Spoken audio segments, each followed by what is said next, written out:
Jaz tega ne vidim kot donacijo, da bi ministrstvo svoji lastni ustanovi doniralo nekaj, ampak vidim kot izjemno pomemben prispevek k tej veji medicine, ki si jo v Sloveniji ravno ne bi bilo mogoče reči, da smo skrbeli posebej za njo, lahko bi celo rekli, da smo jo zanemarjali. Tudi jaz bi se zahvalila donaciji oziroma novemu avtomobilu, ki bo občutno pridodalo k lažjemu delu na terenu, ki je že zdaj potekalo. To pomeni samo, da potrebujemo še dodatno kadrovsko okrepitev, da bomo lahko na terenu z 2 avtomobiloma, z enim zlatim pa z enim belim. Dober dan, lepo pozdravljeni tudi v mojem imenu, v imenu pravzaprav tistih, ki nam bo ta lepotec in izjemen avto služil za to, da bomo izpolnjevali svoje poslanstvo in bili še hitreje dostopni našim uporabnikom, našim bolnikom, ki imajo tako težke bolezni, da je za njih že vsak prevoz v bolnišnico velik napor.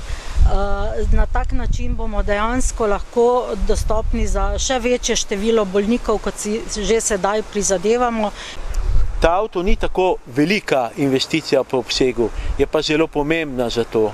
Mislim, da prinaša nek nov korak k razvoju paliativne medicine,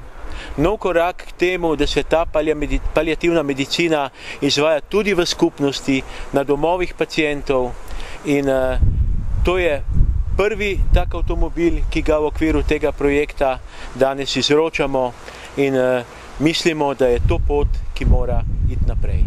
Danes je tukaj prvi avtomobil izmed 8, ki jih bomo namenili mobilnim paliativnim enotam, tistim, ki že delujejo in so si že za ta čas tudi same pomagale in našle opremo, da jih bomo še dodatno okrepili, in tistim novim, ki bodo še nastale in popolnile regijski zemljevid Slovenije, tako da bomo lahko s ponosom rekli, da imamo v Sloveniji zadosti mobilnih enot, da bodo ljudje lahko oskrbovani tudi tam, kjer živijo.